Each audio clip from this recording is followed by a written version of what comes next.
السلام علیکم ورحمۃ اللہ تعالیٰ وبرکاتہ۔ آج کا ہمارا ٹاپک ہے کرامات اولیاء۔ ہم پر یہ لازم ہے کہ ہم یہ عقیدہ رکھیں یہ کرامات اولیاء حق ہیں۔ اس کا انکار بھی وہی انسان کر سکتا ہے جس کی طبیعت میں فساد ہو یا جس کو شوق ہو فساد برپا کرنے کا، کیونکہ اولیاء کی کرامات تو قرآن پاک سے ثابت ہیں۔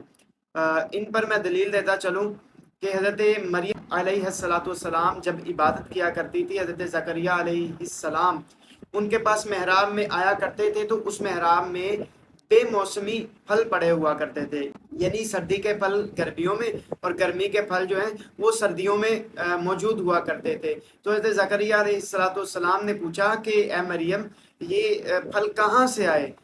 تو انہوں نے فرمایا کہ اللہ جسے چاہتا ہے بے حساب رزق دیتا ہے۔ مطلب اس کا کہنے کا یہ تھا، یہ خلاصتاً میں آپ کو بیان کر رہا ہوں کہ یہ سب جو ہے اللہ کی طرف سے ہے، اور اللہ جسے چاہتا ہے جسا چاہتا ہے رزق عطا فرماتا ہے۔ تو یہ بھی ایک کرامت تھی، کیونکہ کرامت اولیاء سے صادر ہوتی ہے، اور کبھی بھی عورت نبی نہیں ہو سکتی۔ اور ظاہر سی بات ہے کہ عورت اگر نبی نہیں ہے تو پھر ولی کہلائے گی۔ تو جو اللہ کے ولی ہیں ان سے یہ کرامات صادر ہوتی ہیں اور حق ہیں۔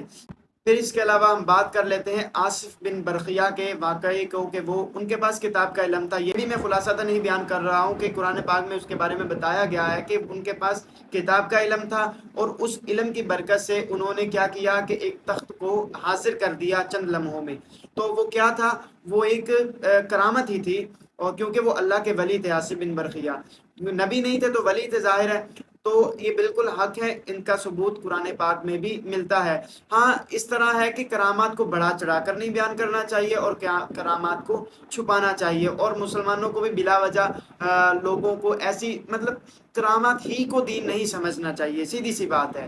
تو اسی پر ہمیں عمل پیرا رہنا چاہیے۔ کرامات کے بارے میں ہمارا یہ عقیدہ راسخ ہونا چاہیے کہ کرامات حق ہیں، ان کا انکار نہیں کرنا چاہیے۔